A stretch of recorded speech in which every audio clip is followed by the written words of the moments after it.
surga, kami bersyukur tak habis-habisnya kepada Engkau, karena Engkau begitu baik mengasihi kami, memberikan Kristus mati menebus dosa kami, sehingga hari ini kami boleh berdiri di hadapan Tuhan, bukan sebagai musuh dan seteru Tuhan, tetapi sebagai anak-anak Tuhan.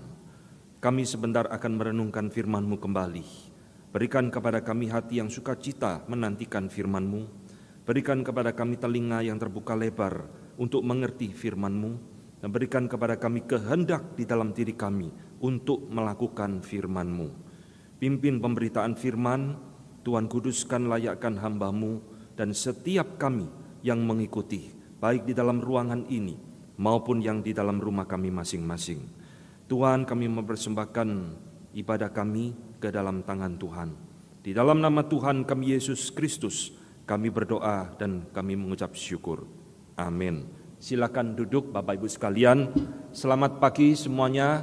Tuhan mengasihi saudara sekalian. Saudara, hari ini kita bersyukur kita sudah memasuki minggu yang kelima. Di dalam bulan ini saudara, kita telah mengikuti rangkaian khotbah yang memiliki fokus kepada prinsip dan spirit reformasi, yaitu 5 sola. Sola Scriptura, sola fide, sola gratia, solus Christus, dan hari ini kita akan belajar sola yang terakhir, yaitu adalah soli Deo Gloria. Saudara, hari ini saya akan mengajak saudara melandaskan khotbah kita dari 2 bagian firman Tuhan. Kita akan membuka kitab Mazmur, perjanjian lama kita, pasal ke-8, ayat yang ke-3 hingga ayat yang ke-5. Nanti ada satu bagian lagi dari perjanjian baru. Mazmur 8 ayat yang ke-3 sampai ayat yang ke-5. Sudah ketemu kitab Mazmur pasal ke-8 ayat yang ke-3 hingga ayat yang ke-5 ya. Saudara, demikian bunyi firman Tuhan. Saudara perhatikan baik-baik. Jika aku melihat langitmu, buatan jarimu, bulan dan bintang yang kau tempatkan, apakah manusia sehingga engkau mengingatnya? Apakah anak manusia sehingga engkau mengindahkannya? Namun engkau telah membuatnya hampir sama seperti Allah dan telah memahkotainya dengan kemuliaan dan hormat. Dan telah memahkotainya dengan kemuliaan dan hormat. Saudara, satu lagi perjanjian baru kita buka sekarang, kitab Titus pasal kedua ayat yang ke-13. Titus pasal kedua ayat yang ke-13. Perjanjian baru, kitab Titus pasal kedua ayat ke-13. Sekarang perhatikan apa yang dikatakan oleh Paulus di dalam ayat ini. Dengan menantikan penggenapan pengharapan kita yang penuh bahagia dan penyataan kemuliaan Allah yang maha besar dan juru selamat kita Yesus Kristus, dan penyataan kemuliaan Allah yang maha besar dan juru selamat kita, yaitu Yesus Kristus. Nah saudara yang dikasihi Tuhan, bulan ini kita telah menyelesaikan 4 khotbah tentang sola. Sola di dalam bahasa Latin itu artinya hanya. Sola Scriptura, hanya Alkitab yang menjadi otoritas tertinggi orang-orang percaya, bukan tradisi gereja, bukan perkataan manusia. Sola fide, hanya iman kepada Kristus yang akan membenarkan kita orang berdosa, bukan karena perbuatan kita, bukan karena amal kita. Sola gratia, artinya hanya anugerah. Kita diselamatkan oleh Kristus, bukan karena usaha kita, bukan karena perbuatan kita, bukan karena agama. Hanya anugerah Tuhan yang menyelamatkan. Dan solus Kristus artinya hanya Kristus yang menjadi satu-satunya juru selamat bagi orang berdosa. Dan dia satu-satunya pengantara antara kita dengan Allah. Bukan tokoh-tokoh agama, bukan termasuk Bunda Maria, bukan orang-orang suci, bukan pendeta dan siapapun. Hanya Kristus yang menjadi satu-satunya juru selamat bagi umat manusia. Dan hari ini kita akan mempelajari yaitu soli Deo Gloria, Kemuliaan hanya diberikan kepada Allah, bukan kepada yang lain. Saudara, 5 sola ini adalah spirit reformasi yang terus dipegang oleh gereja-gereja reformasi sepanjang zaman. Karena gereja pada waktu itu sudah melenceng dari 5 sola yang barusan kita sebutkan ini. Tidak lagi percaya Alkitab satu-satunya otoritas. Tidak percaya lagi keselamatan hanya karena anugerah dan iman. Tidak lagi percaya Kristus ada satu-satunya jalan keselamatan. Dan kemuliaan tidak diberikan satu-satunya kepada Kristus dan kepada Allah, tapi diberikan kepada orang-orang yang dianggap suci dan sebagainya. Maka saudara, hari ini kita akan berbicara tentang Soli Deo Gloria. Poin kelima ini seringkali dianggap sebagai poin yang kurang penting dari 5 sola yang telah kita pelajari ini. Saudara, justru di dalam pemikiran teologi reform, kemuliaan Allah adalah sesuatu doktrin yang begitu penting sekali. Maka hari ini sebelum kita membahas tentang apa sih arti memuliakan Tuhan, saya akan mengawali khotbah hari ini untuk berbicara tentang kemuliaan Allah itu apa. Saudara perhatikan, tadi kita memuji sepanjang mempersiapkan khotbah, mempersiapkan ibadah ini. Puji-pujian yang tadi dinyanyikan semua berbicara tentang the glory of God, kemuliaan Allah. Kemuliaanmu mengatasi bumi, kemuliaanmu mengatasi langit, dan sebagainya.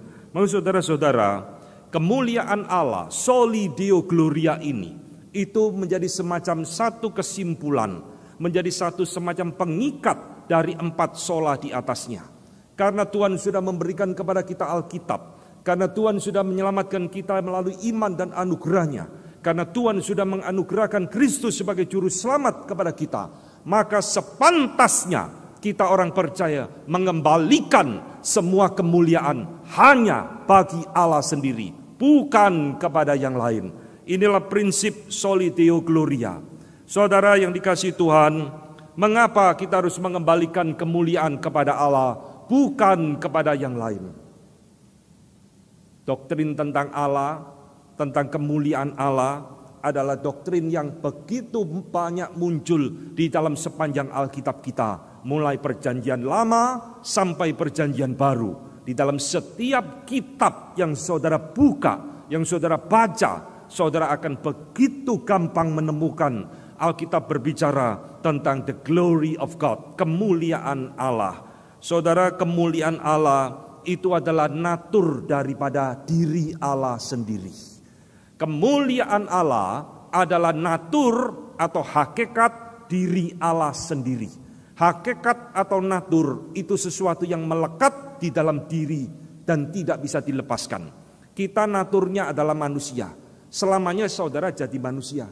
Saudara tidak bisa jadi binatang, saudara tidak bisa jadi Allah, saudara tidak bisa jadi tumbuh-tumbuhan. Karena natur dan hakikat kita adalah manusia. Demikian juga Allah, naturnya adalah Allah yang mulia.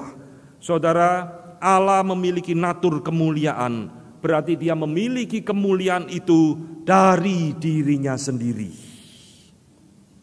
Kemuliaan itu menyatakan keagungan. Kemuliaan Allah menyatakan kesempurnaan Allah. Kemuliaan Allah menyatakan Allah yang maha tinggi. Maka sekali lagi tadi kita menyanyi lagu Majesty. Majesty artinya keagungan. Dia adalah Allah yang agung, Allah yang mulia pada dirinya sendiri. Saudara, di dalam Alkitab Tuhan berulang kali menyatakan kemuliaannya di dalam banyak ayat. Di dalam 1 Samuel 15 ayat 29 firman Tuhan berkata, lagi sang mulia dari Israel tidak berdusta dan ia tidak tahu menyesal, sebab ia bukan manusia yang harus menyesal. Ini berbicara tentang kemuliaan Allah. Allah adalah Allah yang mulia di dalam natur dan hakikatnya, sehingga dia tidak mungkin melakukan hal-hal yang berdosa. Dia tidak mungkin berdosa, kata Samuel. Dia tidak mungkin bertentangan dengan dirinya sendiri, sebab dia adalah Allah yang mulia. Mazmur 24 ayat 8 mengatakan, siapakah itu Raja kemuliaan? Tuhan jaya dan perkasa, Tuhan perkasa dalam peperangan. Saudara, di sini Tuhan itu dituliskan dengan huruf besar yang artinya Yehova. Siapakah Raja kemuliaan? Yehova, Allah kita. Ayat-ayat seperti ini akan begitu gampang dan sering saudara temukan di dalam Alkitab kita. Ketika Tuhan menyatakan dirinya sebagai Allah yang mulia, inilah Tuhan sedang menyatakan identitas dirinya. Dia sedang membedakan dirinya dengan ilah-ilah palsu, dengan berhala-berhala palsu yang tidak memiliki kemuliaan apa-apa. Saudara sebagai orang Kristen harus sadar, kau harus mengenal siapa Allah yang engkau sembah. Dan jangan sekali-kali di dalam pikiran kita engkau menyamakan dia dengan berhala. Jangan sekali-kali engkau menyamakan dia dengan dewa-dewa leluhur. Karena dia berbeda dengan semua ilah-ilah. Di dalam berhala tidak ada kemuliaan. Di dalam dewa-dewa tidak ada keagungan. Saudara-saudara, inilah yang Tuhan katakan. Dia adalah Allah yang penuh kemuliaan. Dan inilah sifat atau natur daripada Allah kita. Itulah sebabnya Jonathan Edwards, seorang teolog besar di dalam masa Puritan, dia mengatakan namanya Allah dan kemuliaan Allah, God's name and His glory, kata Edwards, seringkali di dalam Alkitab tidak bisa dibedakan lagi. Karena kemuliaan Allah itu terpancar dari namanya, dan nama Allah itu memancarkan kemuliaannya. Saudara sadar atau tidak, ini yang dikatakan di dalam perjanjian lama kita. Kemuliaan Allah itu adalah natur daripada Allah sendiri. Sehingga saudara-saudara, kemuliaan Allah ini yang terus melekat di dalam dirinya, mau tidak mau membuat dia layak untuk disembah, layak untuk dihormati, layak untuk dipuji, layak untuk ditinggikan. Seperti tadi lagu yang kita nyanyikan. Mengapa? Sebab dia adalah Allah yang penuh dengan kemuliaan. Di dalam perjanjian lama hingga perjanjian baru, seluruh konsep penyembahan kita kepada Allah, termasuk ibadah kita hari ini, salah satunya dilandaskan, dia adalah Allah yang mulia. Saudara, di dalam Keluaran 29 ayat ke-43, Tuhan berkata kepada Musa, di sanalah aku akan bertemu dengan orang Israel, dan tempat itu akan dikuduskan oleh kemuliaanku. Di sanalah aku menjumpai umatku. Di mana? Di sana itu di mana? Di kemah suci tabernakel. Setelah Tuhan memberikan perintah kepada Musa untuk membangun tabernakel, Tuhan ngomong, di tempat itulah, di sanalah aku akan menyatakan kemuliaanku. Dan pasal 40 Keluaran 35 dikatakan, kemuliaan Allah memenuhi kemah suci. Saudara, di dalam konsep inilah kemuliaan Allah itu membuat bangsa Israel harus menyembah Tuhan, harus menghormati Tuhan, karena Dia adalah Allah yang penuh dengan kemuliaan. Jikalau Allah tidak ada kemuliaan apa-apa, untuk apa kita menyembah Dia? Saudara lihat di Inggris yang masih menerapkan prinsip kerajaan, di situ barusan kita lihat Pangeran Charles ditahbiskan menjadi raja yang baru di kerajaan Inggris. Semua orang melihat dia hormat, memberi hormat. Kalau itu hanya raja yang bersifat manusia, orang begitu hormat. Bagaimana kita melihat kemuliaan Tuhan yang mengatasi segala kerajaan, mengatasi segala langit? Kita harus lebih hormat kepada Tuhan kita. Ini yang dikatakan di dalam Yesaya pasal 6. Yesaya pasal 6 dia melihat penglihatan. Kudus, kudus, kuduslah Tuhan. Dan di dalam ayat itu dikatakan, maka seluruh bumi penuh kemuliaan Allah.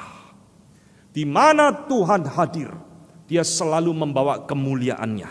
Di mana Tuhan datang, kemuliaannya menyertai Dia, dan diri Allah dengan kemuliaannya tidak bisa dipisah-pisahkan. Saudara, ini juga dikatakan di dalam Yesaya pasal pertama. Dia melihat kemuliaan Allah juga di dalam sebuah penglihatan yang membuat baik Yesaya maupun Yeskiel menyadari keberdosaan mereka. Kemuliaan Allah terlalu mulia. Bukan hanya orang takjub, tapi sekaligus sadar melihat kemuliaan Allah yang begitu luar biasa, mengingatkan betapa berdosanya kita di hadapan Allah. Aku manusia celaka, kata Yesaya, bibirku penuh dosa, aku hidup di tengah-tengah bangsa yang najis bibirnya. Setelah dia melihat kemuliaan Allah. Saudara-saudara, kemuliaan Allah itu ada pada dirinya sendiri. Kemuliaan Allah adalah hakikat Allah, dan kemuliaan Allah tidak bisa diberikan kepada yang lain. Kemuliaan yang dimiliki oleh Allah itu bukan pemberian dari sesuatu di luar diri Allah. Ini yang harus kita ingat baik-baik. Dari mana Allah itu memiliki kemuliaan? Dari hakikatnya sendiri. Hakikat berarti tidak bisa hilang. Hakikat berarti tidak bisa berkurang. Hakikat termasuk, kata Tuhan, tidak bisa diberikan kepada yang lain. Yesaya 42 ayat ke-8 mengatakan, Aku ini Yehova, itulah namaku. Aku tidak akan memberikan kemuliaanku kepada yang lain, atau kemasyuranku kepada patung. Saudara ingat baik-baik ayat ini. Jangan cari kemuliaan di luar diri Allah kita. Itu pekerjaan yang sia-sia di dalam hidup manusia. Kemuliaan ada di dalam diri Allah, melekat pada diri Allah, dan Tuhan ngomong, aku tidak pernah memberikan kemuliaanku kepada siapapun juga. Artinya kemuliaan Allah tidak bisa ditandingi oleh apapun dan siapapun di dalam seluruh alam semesta ini. Saudara, Mazmur 102 ayat 15 mengatakan, kemuliaan Allah inilah yang terus dinyatakan oleh Allah, membuat bangsa-bangsa takut akan nama Tuhan, dan semua raja di bumi takut akan kemuliaan-Mu. Siapa yang bisa menandingi kemuliaan Allah? Tidak ada. Siapa yang bisa mengambil kemuliaan itu dari diri Allah? Tidak bisa. Karena sesuatu yang terus melekat di dalam diri Allah, termasuk kemuliaan Allah ini, kemuliaan yang tidak bisa disembunyikan oleh Allah.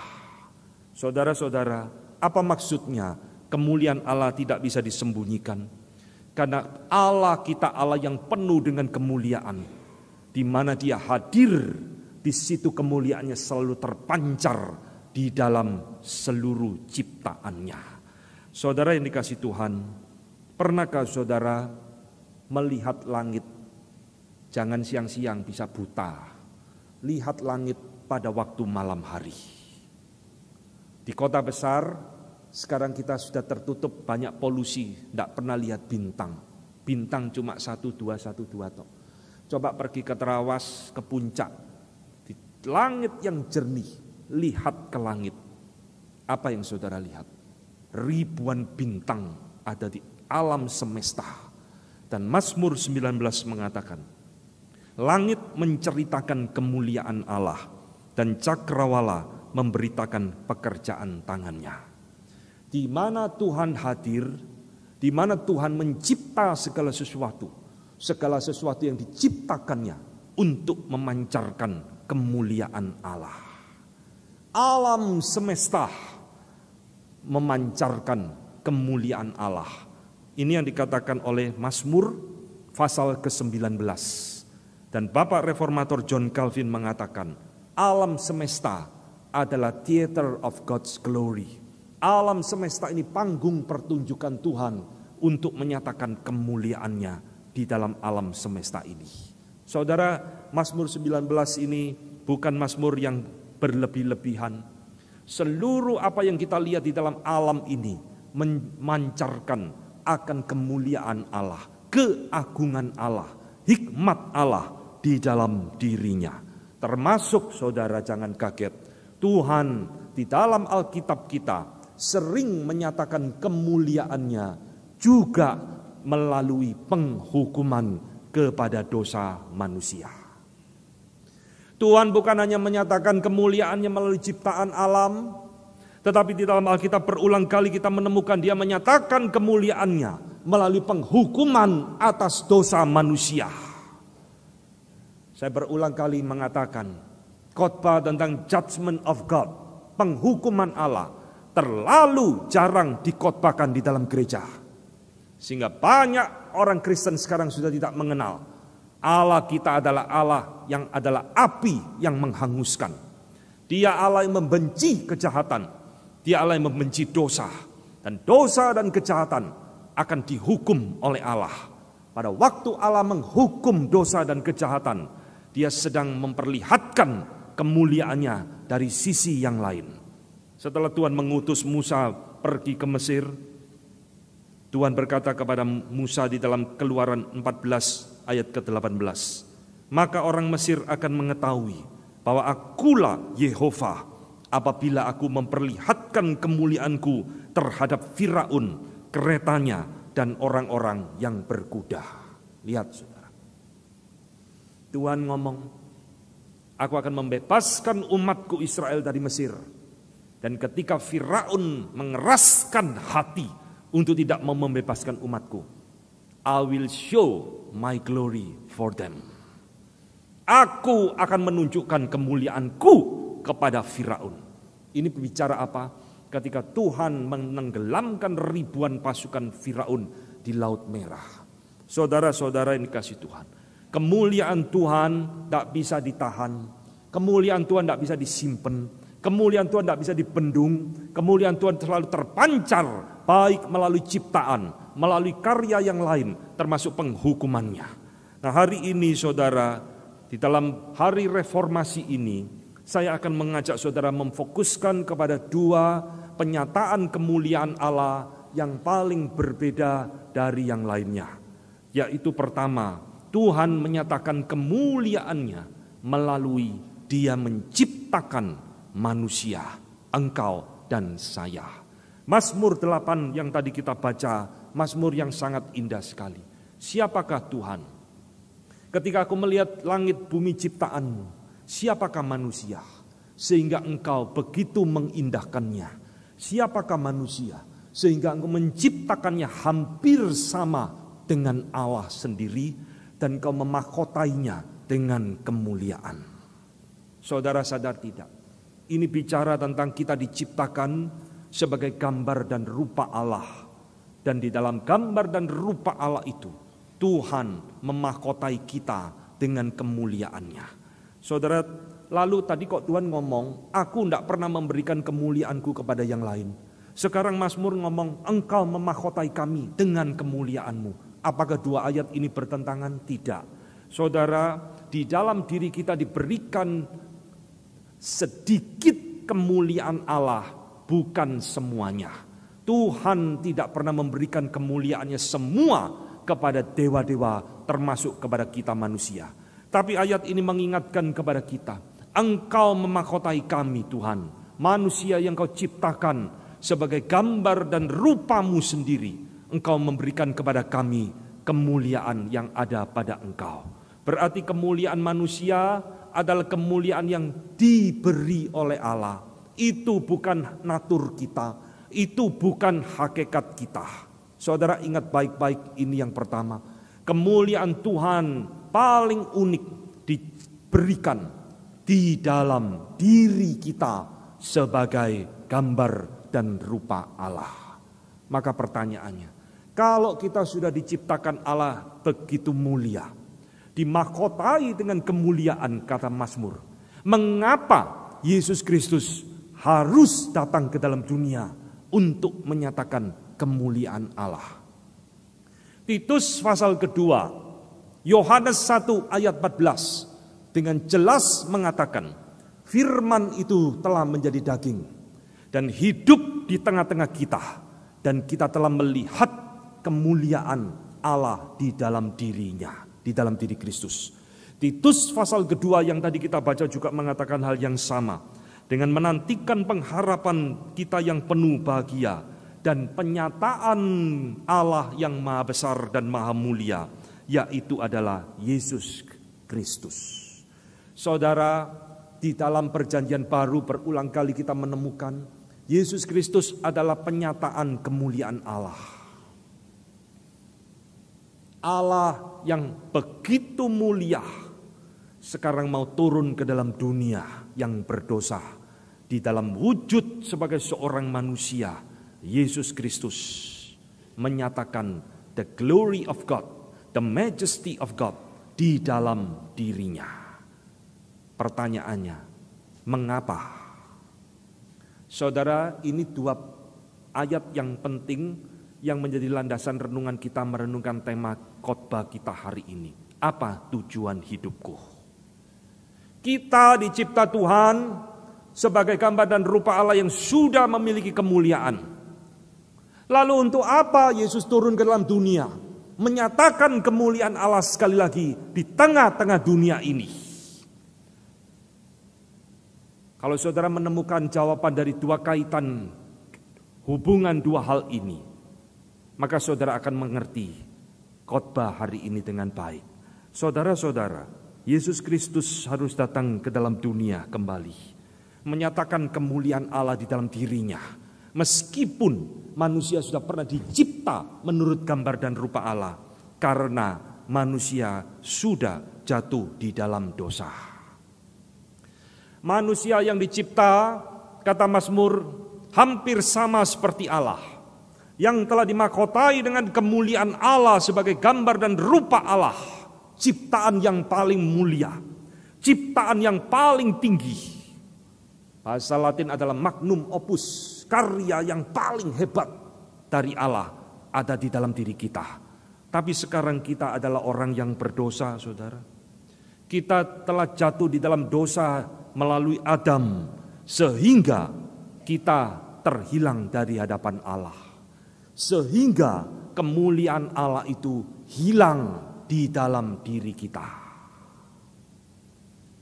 Saudara pernah memiliki barang yang paling berharga di dalam hidupmu? Emas, berlian, dan lain-lain. Kalau saudara kehilangan itu, saudara pasti sedih luar biasa. Hilang, tidak bisa ditemukan lagi.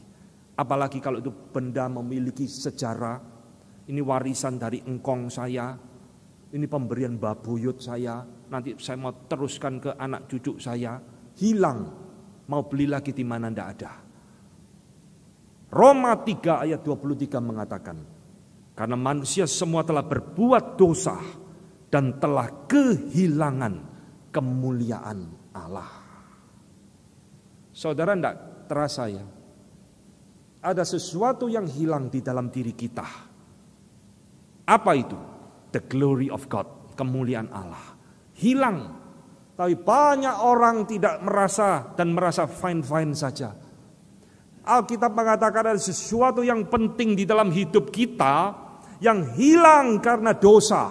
Dan itu adalah kemuliaan Allah yang pernah kita miliki. Sekarang hilang di dalam dosa. Saudara-saudara, ketika manusia sudah kehilangan kemuliaan Allah ini, manusia bukan hanya terpisah dari Allah, manusia itu menjadi seteru atau musuhnya Allah, sekaligus manusia tidak mungkin lagi bisa memuliakan Allah melalui hidupnya. Ini poin-poin penting di dalam Alkitab kita. Ketika kita kehilangan kemuliaan Allah itu, jangan anggap remeh. Tidak apa-apa, saya tidak kerasa apa-apa, saya masih sehat kok. Tidak. Ini sesuatu yang sangat serius. Kita terpisah dari Allah. Dan hidup kita tidak mungkin lagi bisa memuliakan Allah di dalam diri kita. Saudara-saudara, oleh sebab itulah saudara, manusia yang terpisah dari Allah, yang menjadi musuh Allah yang mulia, tidak mungkin lagi bisa memuliakan Allah melalui hidupnya. Hari ini kita akan merenungkan poin kelima di dalam 5 sola ini, soli Deo Gloria. Apa tujuan hidupku? Sebelum kita membahas tentang apa tujuan hidupku, saudara harus mengerti tentang kemuliaan Allah ini. Supaya saudara nanti tahu bagaimana kita memuliakan Allah yang mulia itu. Maka saudara, hari ini saya mengajak saudara merenungkan apa sih tujuan hidup manusia. Pernah saudara memikirkan ini dengan serius di dalam hidupmu? Satu hari saja di dalam hidup kita. Pernah enggak saudara merenung serius di hadapan Tuhan? Tuhan, untuk apa saya hidup di dalam dunia ini? 60 tahun, 70 tahun, 80 tahun, 90 tahun, 100 tahun. What am I living for? Untuk apa saya hidup di dalam dunia ini? Untuk apa Tuhan Engkau menghadirkan aku di dalam kesementaraan waktu ini? Saudara, ini pertanyaan yang serius sekali. Tapi sayang terlalu sedikit orang-orang yang mau memikirkan hal ini, termasuk anak-anak Tuhan. Kita memakai waktu kita, memakai pikiran kita, memikirkan hal-hal lain yang sementara di dalam dunia ini. Sehingga kita lupa satu pertanyaan penting ini. Untuk apa saya hidup di dalam dunia ini? Saudara, untuk apa kita hidup dalam dunia ini? Untuk jadi orang kaya? Bukan. Untuk jadi penguasa? Bukan. Untuk jadi orang terkenal? Bukan. Lalu untuk apa saya hidup dalam dunia ini? Di dalam Shorter Catechism, ini ada katekismus di dalam pengajaran gereja Reform untuk mendidik orang-orang jemaat Tuhan. Di dalam Shorter Catechism, pertanyaan pertama selalu dibuka dengan pertanyaan, apakah tujuan hidup manusia? Dan dijawab, untuk memuliakan Allah dan untuk menikmati Allah selama-lamanya. Ini loh tujuan hidupmu. Ini loh tujuan hidup kita. Kita ini dicipta oleh Tuhan untuk memuliakan Dia dan menikmati Dia selama-lamanya. Ini tujuan awal Tuhan menciptakan Adam dan manusia. Supaya hidup kita itu memuliakan Tuhan. Dan kita boleh berelasi dengan Dia, menikmati kasih sayang Tuhan, menikmati anugerah Tuhan, menikmati berkat-berkat dari Tuhan. Tapi saudara lihat, setelah manusia jatuh di dalam dosa, manusia membalik semua tujuan Tuhan ini, paling tidak di dalam 3 hal. Pertama saudara, manusia bukan memuliakan Allah, manusia mencari kemuliaan diri sendiri. Di dalam dosa, manusia tidak lagi memuliakan Allah, tapi manusia mencari kemuliaan bagi dirinya sendiri. Inilah kesalahan manusia di dalam dosa. Di dalam dosa, manusia bukan memuliakan Allah, tetapi manusia justru menukar kemuliaan Allah itu dengan kemuliaan ciptaan. Ini yang dicatat dalam Roma pasal 1. Manusia di dalam dosa, kata Paulus, menukar kemuliaan Allah itu dengan binatang dan patung-patung. Di dalam dosa, manusia bukan memuliakan Allah, tetapi manusia memalsukan kemuliaan Allah dengan sesuatu yang tidak mulia. Ini yang dilakukan oleh bangsa Israel ketika bangsa Israel menukar kemuliaan Allah dengan anak lembu emas. Saudara-saudara, jangan pikir bangsa Israel ketika membuat anak lembu emas, Keluaran pasal 20, mereka itu mau menyembah berhala. Bukan. Mereka mau menyembah Yehova. Saudara. Tapi karena Allah tidak bisa dilihat, mereka tidak puas. Mari kita kumpulkan semua kalung, anting-anting jam, semua kumpulkan di lebur emas. Dibangunlah anak lembu emas. Dan mereka mengatakan, inilah Allah kita. Di dalam dosa, kita tidak sadar memalsukan kemuliaan Allah dengan kemuliaan yang palsu. Mas saudara-saudara yang dikasihi Tuhan, itulah sebabnya Kristus harus datang ke dalam dunia sekali lagi untuk menyatakan kemuliaan Allah di tengah-tengah orang berdosa, di tengah-tengah dunia yang berdosa, supaya kita mengenal kemuliaan Allah yang sejati dan kita mengerti bagaimana kita akan memuliakan Dia. Bangsa Israel adalah bangsa pilihan Tuhan, tetapi tidak semua dari mereka adalah orang percaya. Paulus mengatakan di dalam Roma 9 ayat 4, sebab mereka adalah orang Israel, mereka telah diangkat menjadi anak, dan mereka telah menerima kemuliaan dan perjanjian-perjanjian dan hukum Taurat dan ibadah dan janji-janji. Tetapi di dalam pasal 6 Roma pasal 9 Paulus mengatakan, akan tetapi firman Allah tidak mungkin gagal, Sebab tidak semua orang yang berasal dari Israel adalah orang Israel. Saudara jangan bingung membaca ayat ini. Tidak semua orang Israel adalah orang Israel, kata Paulus. Ini Paulus ingin berbicara, tidak semua keturunan Abraham secara jasmani adalah orang pilihan Allah. Mereka adalah orang-orang yang menukar kemuliaan Allah dengan kemuliaan yang palsu. Mereka adalah orang-orang yang mencari kemuliaan Allah diganti dengan kemuliaan diri. Maka saudara-saudara yang dikasihi Tuhan, hari ini kita diingatkan, Kristus adalah penyataan kemuliaan Allah. Supaya melalui Kristus datang kembali ke dalam dunia, kita itu mengerti bagaimana kita bisa memuliakan Allah. Dengan kata lain, tidak mungkin kita bisa memuliakan Allah tanpa kita mengenal Kristus di dalam hidup manusia. Saya ulangi poin ini, kita manusia tak mungkin bisa memuliakan Allah lepas dari Kristus. Tak mungkin manusia bisa memuliakan Allah tanpa mengenal Kristus di dalam hidupnya.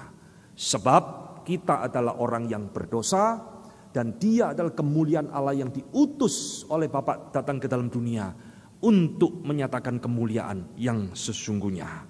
Maka saudara, di dalam keberdosaan kita membutuhkan anugerah Allah supaya kita bisa memuliakan Allah. Di dalam keberdosaan kita membutuhkan penebusan dari dosa supaya kita bisa memuliakan Allah seperti sedia kala. Ini semua poin-poin penting untuk kita mengerti tema tentang Soli Deo Gloria. Sebelum kita bisa mengembalikan kemuliaan kepada Allah, kita harus dipulihkan relasi kita dengan Allah. Sebelum kita bisa memuliakan Allah, kita harus diperdamaikan dengan dirinya, supaya kita bisa memuliakan Dia melalui Yesus Kristus. Martin Luther berkata, tidak cukup bagi seseorang, bagi dia hanya untuk mengenal Allah yang mulia, kecuali dia mengenal Allah di dalam kerendahan daripada salib Kristus. Saudara, kalimat ini penting sekali. Kita tidak cukup mengatakan Allah mulia, tapi mengatakan itu kita tanpa mengenal Kristus, tanpa mengenal salib Kristus yang hina, tetapi itulah kemuliaan Tuhan. Hanya kita yang sudah dilahir barukan, hanya kita yang sudah terima Kristus sebagai Tuhan dan Juru Selamat di dalam hidup kita dapat memuliakan Dia.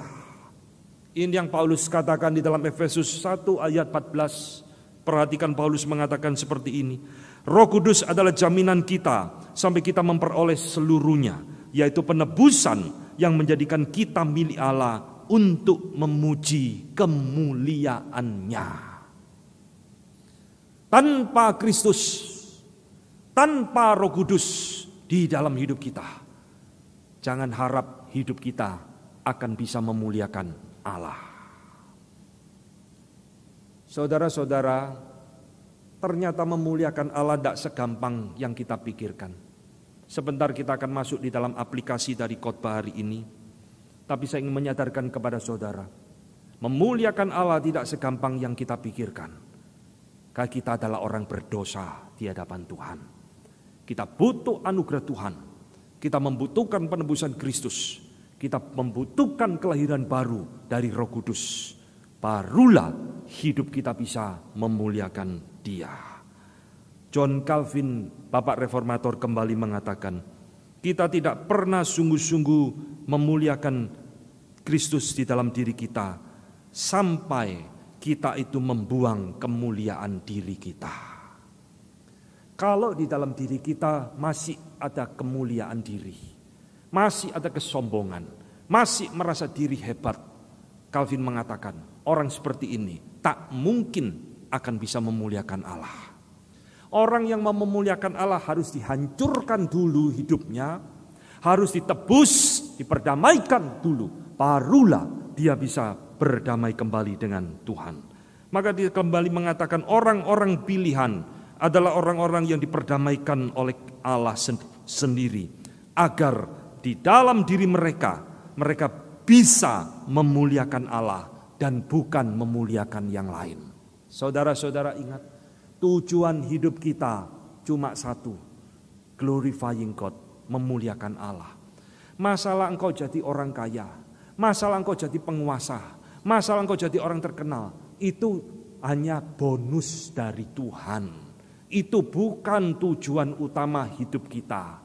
Tujuan hidup kita di dalam Alkitab, di dalam pemikiran para reformator, hanya memuliakan Allah sebagai satu-satunya pribadi di dalam hidup kita. Sekarang saya akan masuk di dalam penerapan dari poin kita.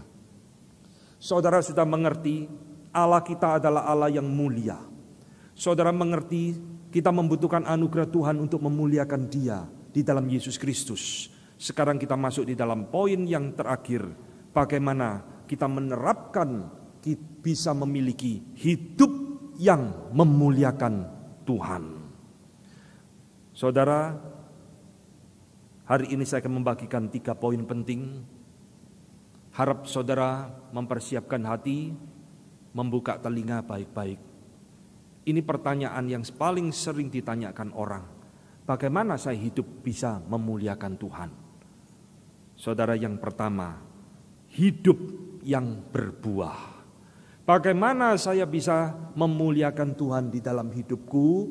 Kalau saya sudah percaya Yesus Kristus sebagai Tuhan dan Juru Selamat, saya ingin memuliakan Dia. Bagaimana? Pertama, hidup yang berbuah. Yohanes 15 ayat 8 mengatakan, dalam hal inilah Bapakku dipermuliakan, kata Tuhan Yesus, yaitu jika kamu berbuah banyak, dan dengan demikian kamu adalah murid-muridku.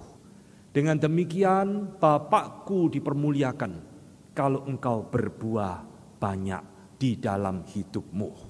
Buah apa Tuhan?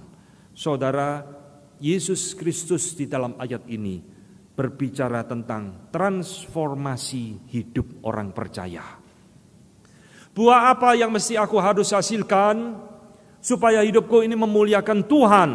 Ini berbicara tentang transformasi hidup. Saudara-saudara, Tuhan memang tidak khusus berbicara tentang buah di dalam kehidupan kita apa, tapi ini mencakup segala aspek kehidupan orang percaya. Buah di sini termasuk adalah pengenalan kita kepada Tuhan.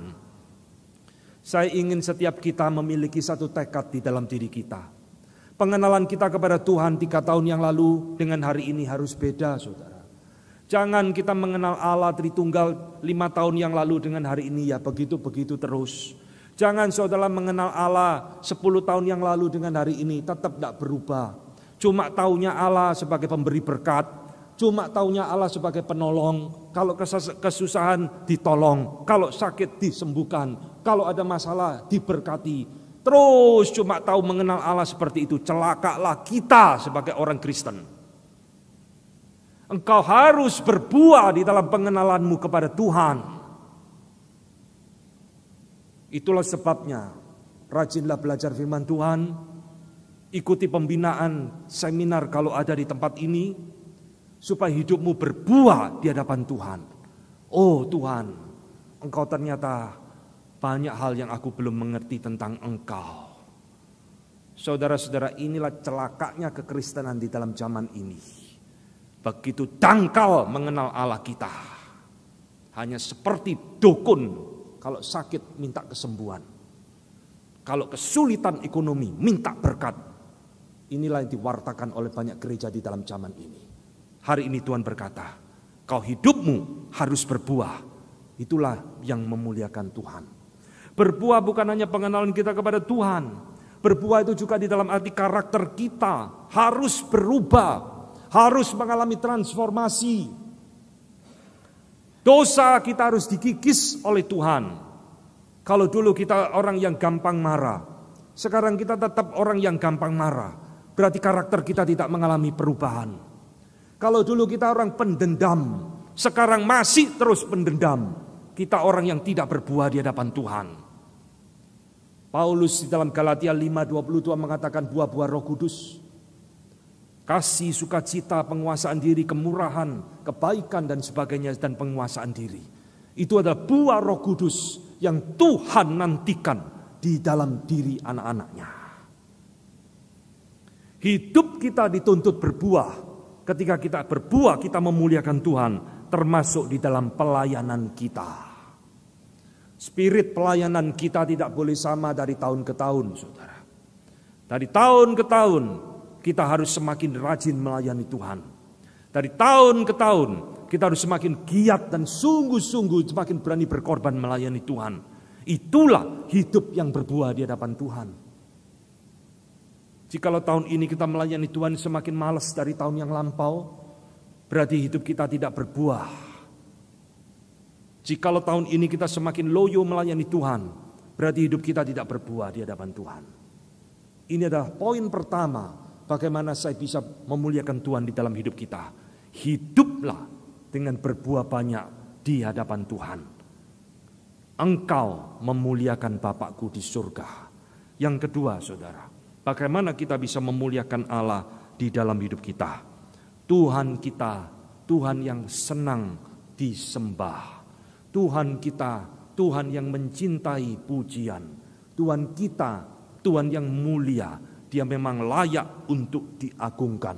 Maka bagaimana saya bisa memuliakan Dia? Prinsip kedua adalah di dalam ibadah kita. Baik ibadah komunal seperti sekarang ini, maupun ibadah secara pribadi di dalam diri dan rumah saudara masing-masing. Saudara-saudara yang dikasihi Tuhan, Tuhan senang dengan ibadah yang sungguh-sungguh. Tuhan senang dengan ibadah yang tulus. Tuhan senang dengan ibadah yang benar yang diberikan oleh umatnya kepada Dia. Tetapi Tuhan membenci ibadah yang pura-pura. Tuhan membenci ibadah yang hanya lip service. Yesaya 29, bangsa ini mendekat kepadaku dengan mulut bibirnya, tetapi hatinya menjauh daripadaku. Dan semua apa yang mereka lakukan hanya perintah hafalan manusia. Saudara-saudara yang dikasihi Tuhan, ibadah yang sejati menyenangkan hati Tuhan, ibadah yang benar memuliakan Tuhan. Maka poin ini menjadi poin yang penting.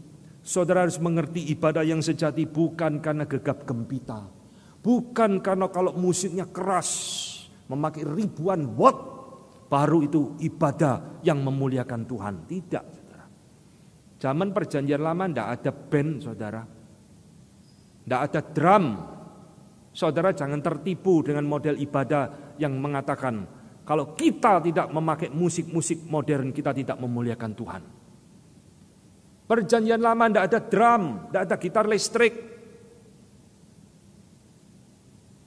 Tetapi ibadah yang berkenan kepada Tuhan adalah ibadah yang keluar dari dalam hati. Ibadah yang dibenci oleh Tuhan adalah ibadah yang palsu, yang hanya bersifat hiburan manusia semata-mata. Saudara-saudara, poin kedua ini harap engkau ingat baik-baik di dalam dirimu.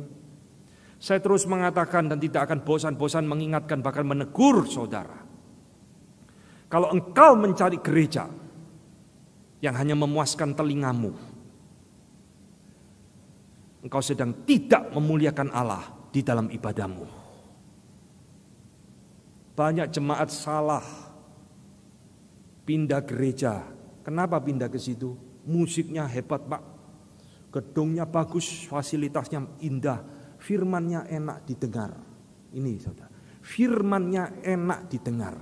Khotbah saya tidak enak ya didengar ya. Tapi inilah yang Tuhan inginkan untuk saudara dengar. Saya harus sampaikan. Kalau engkau beribadah hanya mencari firman yang enak di telingamu, engkau tidak memuliakan Allah di dalam dirimu. Saudara, ibadah yang memuliakan Allah bukan ibadah yang menyenangkan manusia, saudara. Ibadah yang menyenangkan Allah bukan ibadah yang menyenangkan hati dan telinga pendengar, tapi adalah ibadah yang mau kembali mengajarkan firman Tuhan. Ini adalah sesuatu yang penting. Ibadah sejati adalah ibadah yang memberitakan firman Tuhan. Dan ketika sebuah gereja betul-betul memberitakan firman Tuhan dengan sejati di dalam khotbah, ibadah seperti itulah yang memuliakan Allah. Ini prinsip-prinsip penting yang harus saudara mengerti. Jangan lagi cari ibadah yang cuma seneng karena musiknya hebat, rame, jingkrak-jingkrak, gegap gempita, penuh lampu sorot ini itu, penuh orang tari-tarian joget-joget di mimbar. Carilah gereja yang memberitakan firman Allah dengan sejati, yang membangun kerohanianmu, yang membawa engkau lebih dekat kepada Tuhan. Gereja seperti inilah gereja yang memuliakan Allah. Saudara, di dalam Westminster Larger Catechism, ini katekismus lain, dia mengatakan, di dalam katekismus itu mengatakan, apa sih ibadah yang sejati itu? Ibadah yang sejati adalah ibadah yang by thinking, memikirkan, by meditating, merenungkan, remembering, mengingat, highly esteeming, sangat tinggi menjunjung Allah, honoring God, menghormati Tuhan, adoring God, memuja Tuhan, loving God, mengasihi Tuhan, desiring and fearing, menginginkan dan takut di dalam Dia. Ini ibadah yang sejati, bukan ibadah yang meluapkan emosi-emosi, bukan. Tapi ibadah yang memikirkan tentang Allah, yang merenungkan tentang Allah, yang menjunjung tinggi dan menghormati Dia, yang menginginkan Allah, yang mengasihi Allah, dan yang takut kepada Dia. Saudara-saudara, kalau mengerti semua prinsip-prinsip yang saya berikan kepada saudara hari ini, saudara akan belajar membedakan ibadah yang sejati dengan ibadah yang hura-hura. Di mana gereja tidak ada kemuliaan Tuhan melalui firman yang diberitakan, di situ tidak akan ada kemuliaan Allah di dalam gereja tersebut. Ini yang poin kedua. Allah dimuliakan melalui ibadah kita, baik secara komunal maupun di dalam diri kita masing-masing. Yang ketiga, saudara, bagaimana Allah bisa dimuliakan melalui panggilan hidup kita masing-masing. Saudara, setiap orang percaya, engkau dan saya, memiliki panggilan hidup yang berbeda-beda, tetapi tujuannya tetap satu, memuliakan Allah. Jadi memuliakan Allah itu tidak harus jadi hamba Tuhan. Memuliakan Allah tidak harus jadi full timer. Memuliakan Allah sesuai dengan panggilan hidupmu masing-masing. Engkau yang menjadi dokter, permuliakan Allah dengan profesimu jadi dokter. Jangan jadi dokter mata duiten. Engkau yang jadi pengacara, muliakan Allah dengan profesimu sebagai lawyer. Engkau yang jadi guru, muliakan Allah dengan membaktikan dirimu, mendidik murid-muridmu dengan sungguh-sungguh. Kalau engkau menjalankan semua panggilan hidupmu ini, engkau memuliakan Allah di dalam dirimu. Termasuk kita yang merasa, saya cuma seorang ibu rumah tangga biasa, saya apakah bisa memuliakan Tuhan?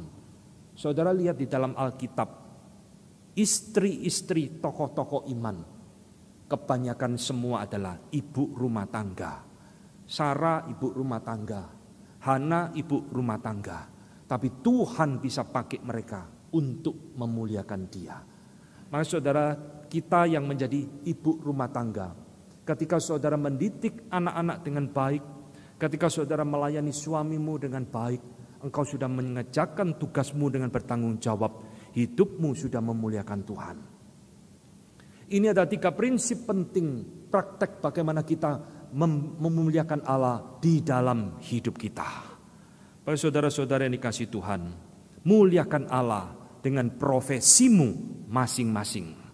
Saudara yang dikasihi Tuhan, hari ini adalah hari reformasi, tepatnya 31 Oktober.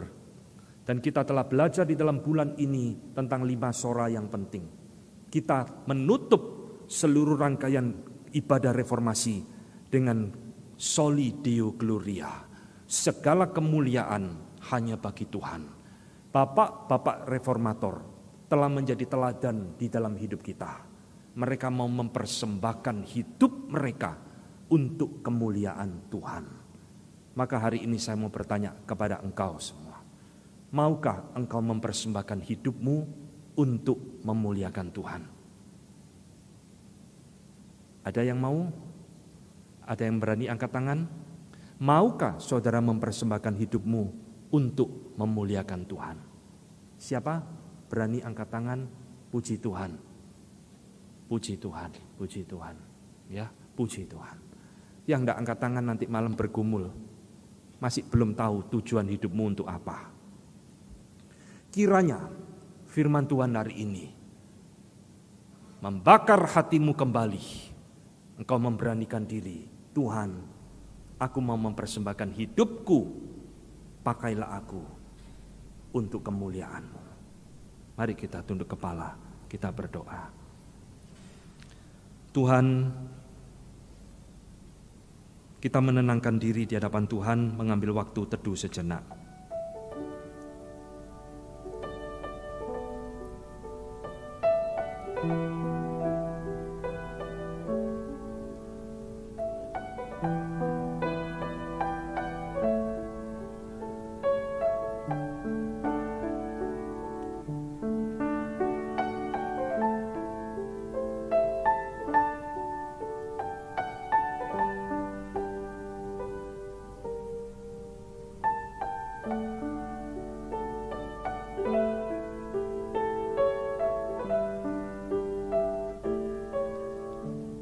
Bapa di dalam surga, kami bersyukur untuk firman yang boleh kami dengarkan pada pagi ini. Selama 5 minggu ini kami boleh menikmati kebenaran firman Tuhan, mengingatkan segala kebaikan Tuhan di dalam hidup kami, yang memberikan Alkitab kepada kami, menganugerahkan iman dan anugerah, bahkan memberikan anak-Mu yang tunggal, Yesus Kristus, bagi kami. Sehingga hari ini kami boleh belajar bahwa hidup kami yang sesungguhnya adalah hidup yang harus memuliakan Tuhan di dalam sepanjang perjalanan hidup kami. Tuhan, hari ini kiranya firman-Mu boleh termaterai dengan kuat, memotivasi kami supaya kami belajar dan berani untuk mempersembahkan hidup kami sebagai alat kemuliaan Tuhan, dimanapun kami berada, berapapun usia kami, dan apapun profesi kami masing-masing. Terima kasih untuk firman-Mu Tuhan, kiranya Engkau Allah yang penuh kemuliaan, dan selama-lamanya kami boleh belajar untuk memuliakan Engkau. Di dalam nama Tuhan kami Yesus Kristus, kami berdoa dan mengucap syukur. Amin.